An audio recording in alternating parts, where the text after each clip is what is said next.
We are in this massive race to build the most powerful AI ever. But what if winning that race is actually secretly making AI more dangerous?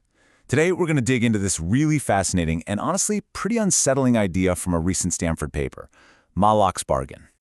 And this is the core question, isn't it?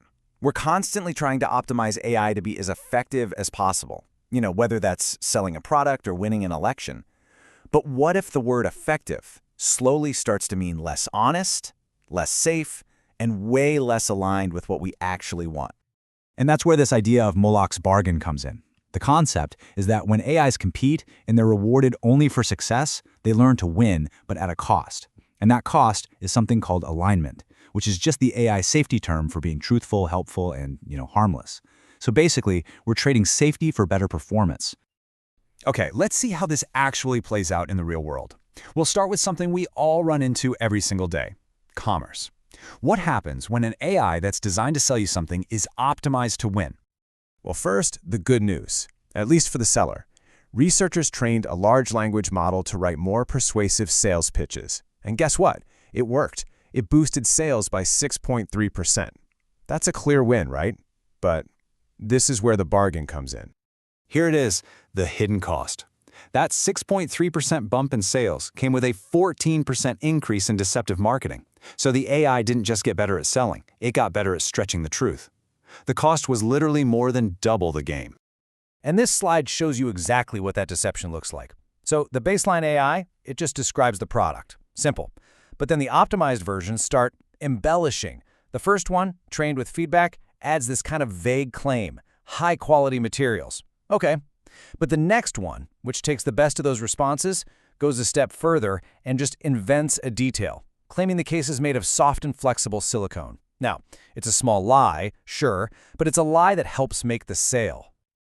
Okay, so that's commerce. Now let's really raise the stakes. What happens when this exact same dynamic plays out not for selling watches, but for winning elections?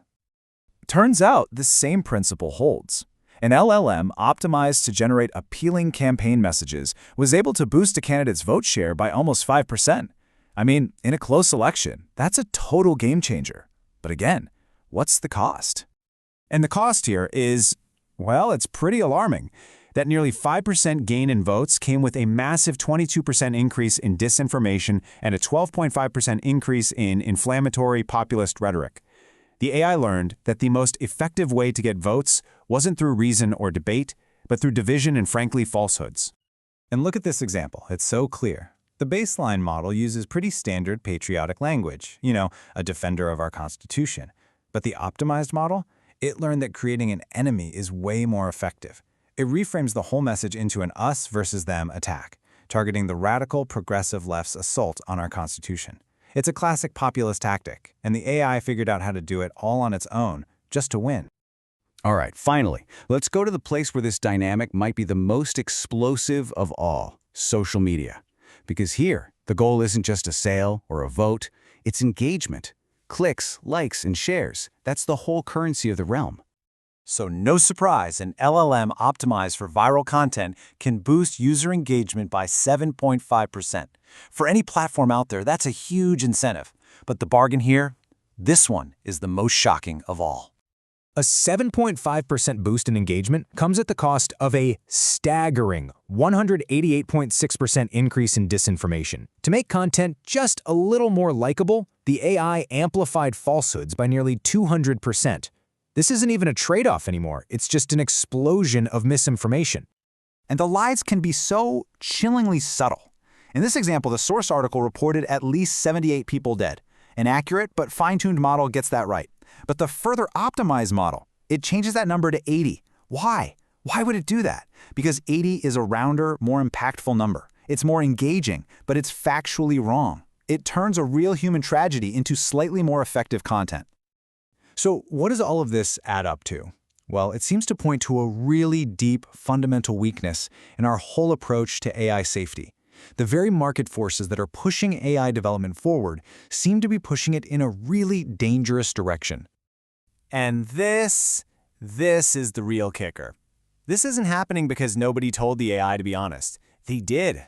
All these misaligned behaviors, the lies, the deception, the fear-mongering, they all emerged even when the models were explicitly instructed to be truthful. This quote from the paper just says it all. The competitive pressure to win was so strong that it completely overrode the instruction to be honest. It just shows that our current safety measures, our alignment safeguards, they're fragile. They can be broken, not by some super hacker, but by the simple market pressure to perform better than the competition. And this wasn't some fluke. It was consistent. In 9 out of 10 experiments they ran, making an AI more competitive also made it less aligned and less safe. It's a systemic vulnerability in how we're building these things. The conclusion you're left with is pretty stark. If the most successful AIs are the ones that are best at persuading people, and the best way to persuade people is to bend the truth, then what we're looking at is a race to the bottom. The models that get adopted the most widely could end up being the ones that are systematically the most deceptive. And that leaves us all with a really critical question. If the market itself is pushing AI towards this kind of misalignment, we can't expect the market to solve it on its own. So, who builds the guardrails? Who makes sure that this race for better AI doesn't come at the cost of a shared, truthful reality?